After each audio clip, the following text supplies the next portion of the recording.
If your bank account vanished overnight, what could you trade to feed your family?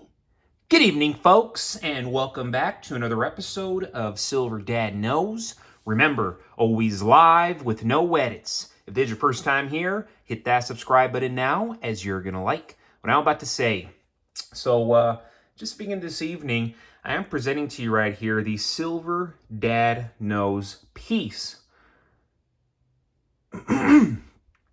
truly my most adorned piece right here, around that I fell in love with the moment I saw it.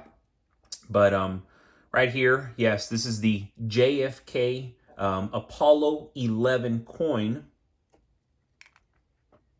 Right here on the obverse of the stunning round, we see a breathtaking view from the moon's surface with the Earth visible in the distance. The top of the design features the stylized text, Apollo 11, accompanied by the historic landing date, July 20th, 1969.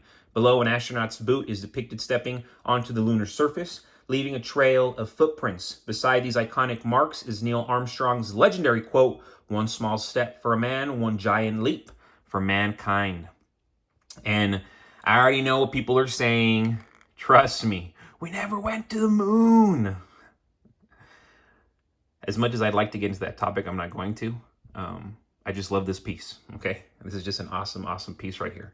The reverse honors President John F. Kennedy, whose vision and determination propelled the U.S. to achieve the monumental goal of reaching the moon before the end of the 1960s.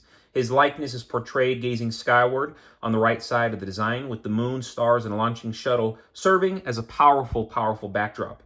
Both sides of this round feature a striking proof finish. The lightly frosted relief elements, they stand out beautifully against the mirror-like fields, creating an eye-catching and commemorative design. But just look at that. Awesome. And again, with that topic of the moon landing, there are so many people who will say, oh yeah, we for sure went. You're an idiot if you think we didn't go. And then there's other people who said, come on, all the proof's there that we never went. We don't have the technology to go. We still don't have the technology to go. Again, I know how so many people already believe. Either they think we went or they're convinced we didn't. And again, I just like the coin for what it is. I think it's a really cool looking coin. Not because I believe we went, but because I like to look at it, and it's very patriotic to me. It's very American.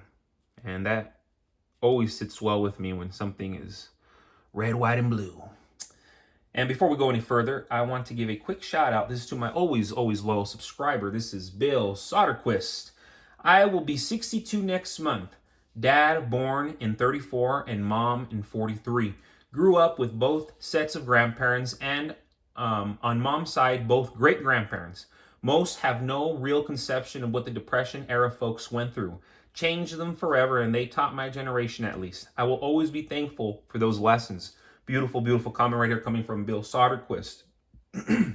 And, it's true what you're saying, Bill, because most people, including myself, I really don't have a real conception of what the Depression era was because I never lived through it. But I can tell you, my great-grandmother, who I was very close to before she passed away, she lived to be 92, 93 years old.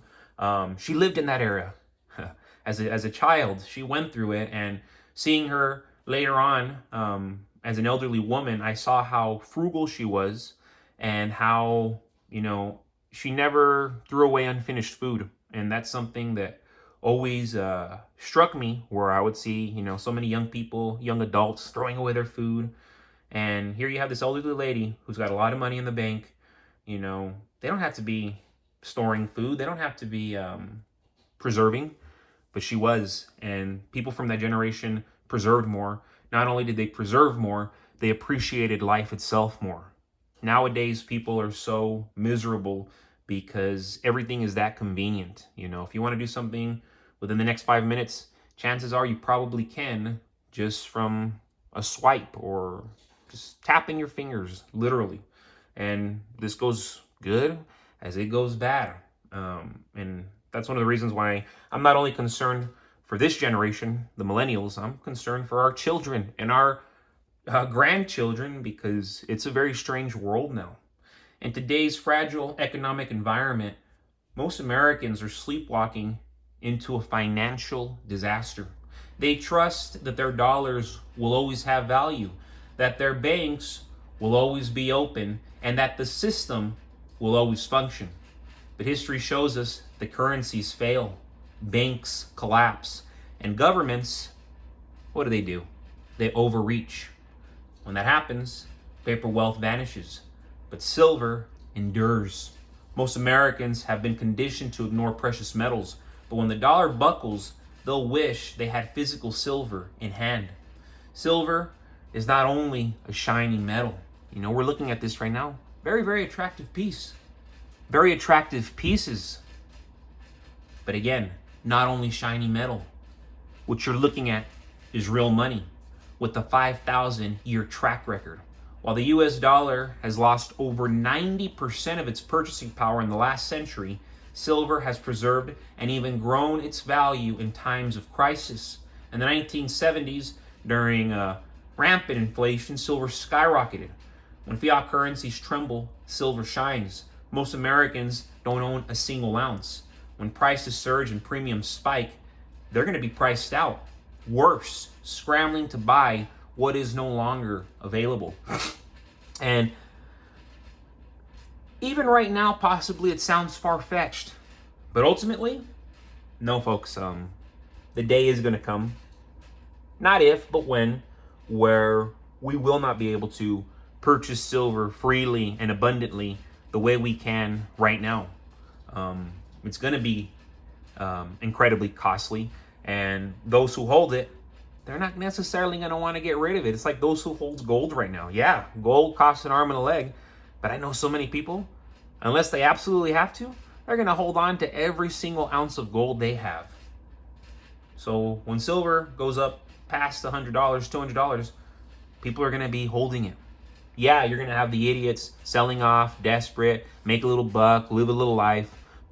But ultimately, there's a lot of smart people in this community.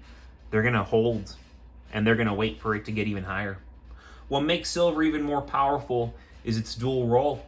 And we know this. It's both a monetary metal and an industrial one. Silver is used in everything. Right now, I'm recording this episode, there's silver in my device.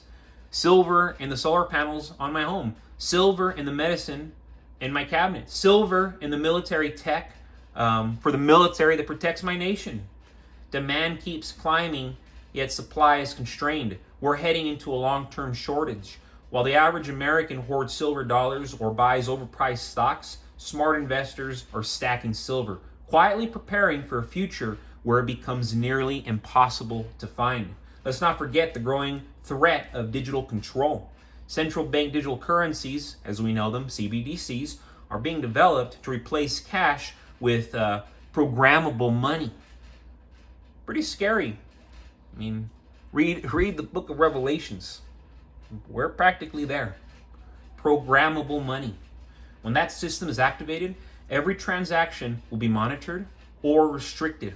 Silver, on the other hand, is private, untraceable, and outside of the system. Most Americans won't realize the importance of that until it's too late, until they're locked out of their accounts or their spending is limited. In a true crisis, whether it's a banking failure, EMP, which is probably most likely, grid down event, also very most likely, or economic collapse. I would say the three of those, they go hand in hand. Silver becomes more than wealth insurance. It becomes barter. It becomes survival.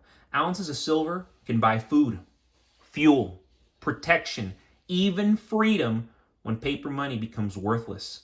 When that day comes, the prepared 1% will thrive, while the unprepared majority will panic. And this is not for me to be bleak. This is not for me to be negative. This is just for me to state the obvious. And I truly, truly want every single American to own precious metals, the same way I want every American to own firearms, the same way I want every American to have 3 to 4 months of food. I want the best for the people who live in this country. I want the best for my nation.